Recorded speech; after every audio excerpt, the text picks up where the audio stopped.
Assalamualaikum and selamat sejahtera.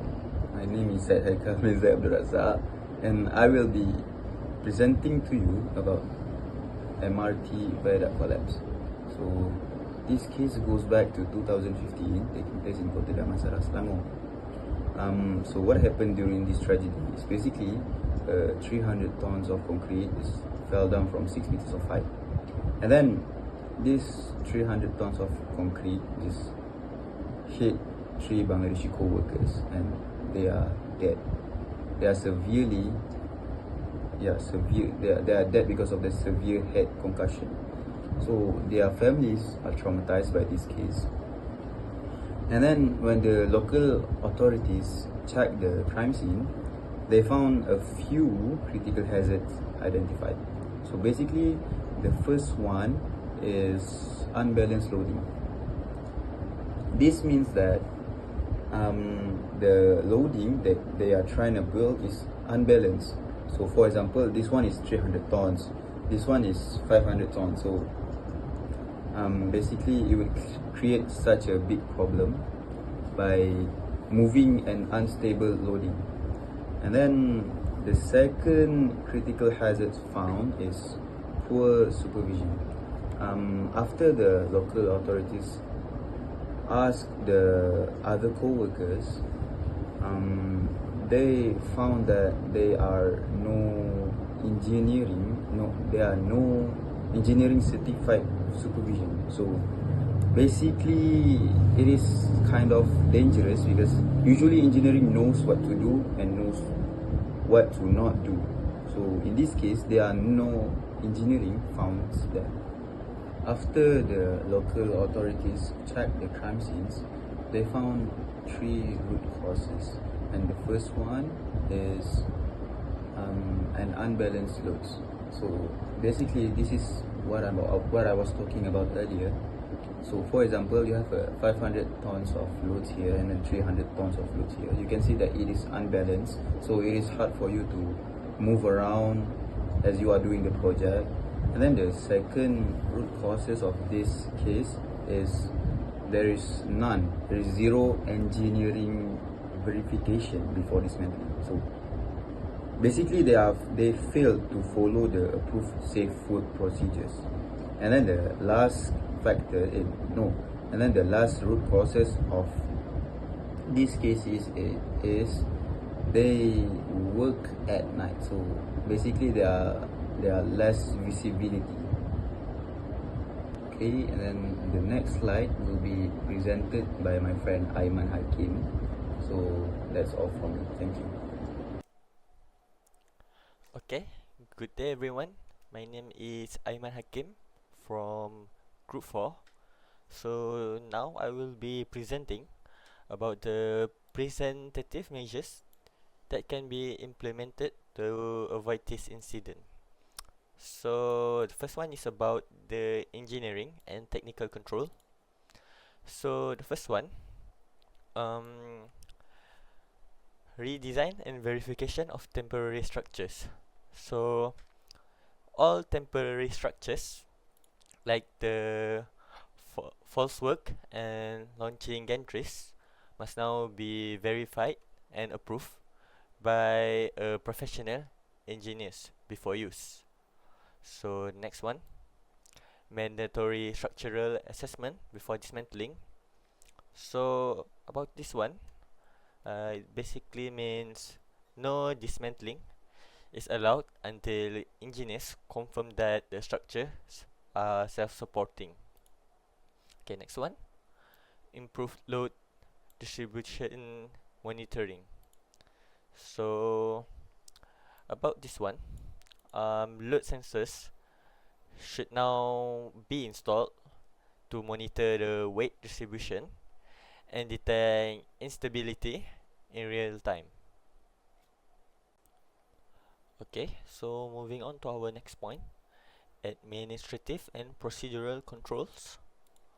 So the first one is we must have revised SWP or safe work procedure.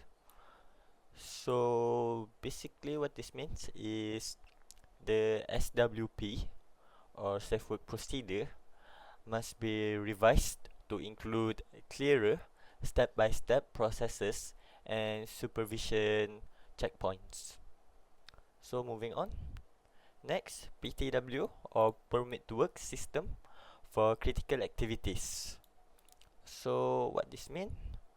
Um, we need a PTW system or permit to work system for all high risk activities such as lifting, launching and dismantling works.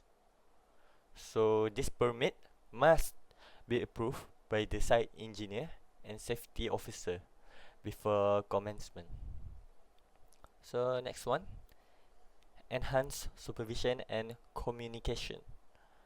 So a safety and health officer SHO and a site engineer must be present during critical construction stages with regular coordination meetings between all parties, and all of this is mandatory. Okay, so moving on to our next implementation, training and competency development. So all workers and supervisors must undergo this competency training. So as I said, all workers involved for the installation and dismantling of precast structures must undergo specific training to have the basics on load handlings, temporary structure safety and emergency response. Okay, so next one is inspection, monitoring and enforcement. So the first one is frequent safety inspection.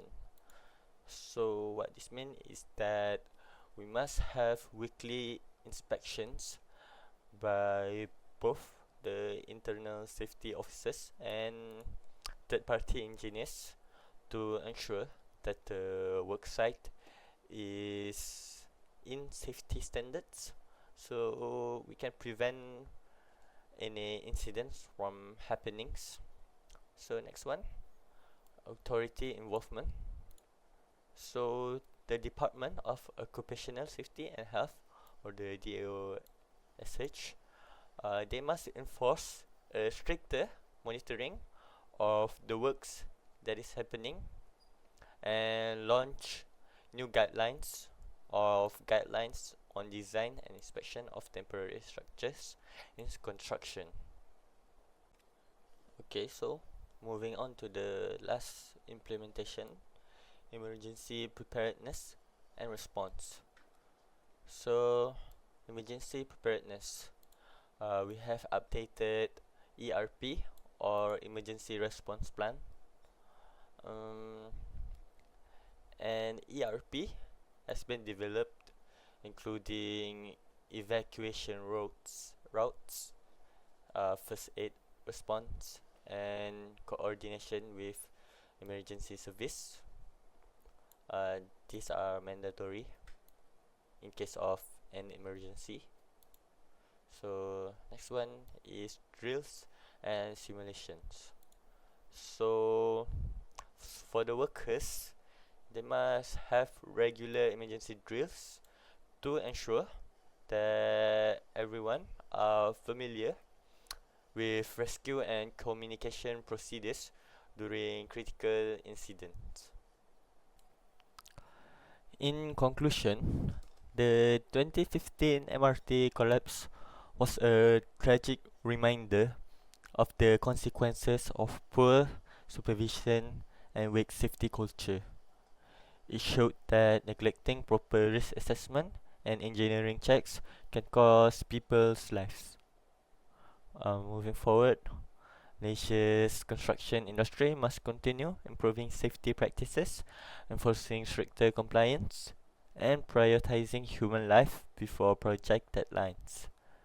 So, through these presentative measures and lessons learned, we can ensure that such tragedies will never happen again. Thank you.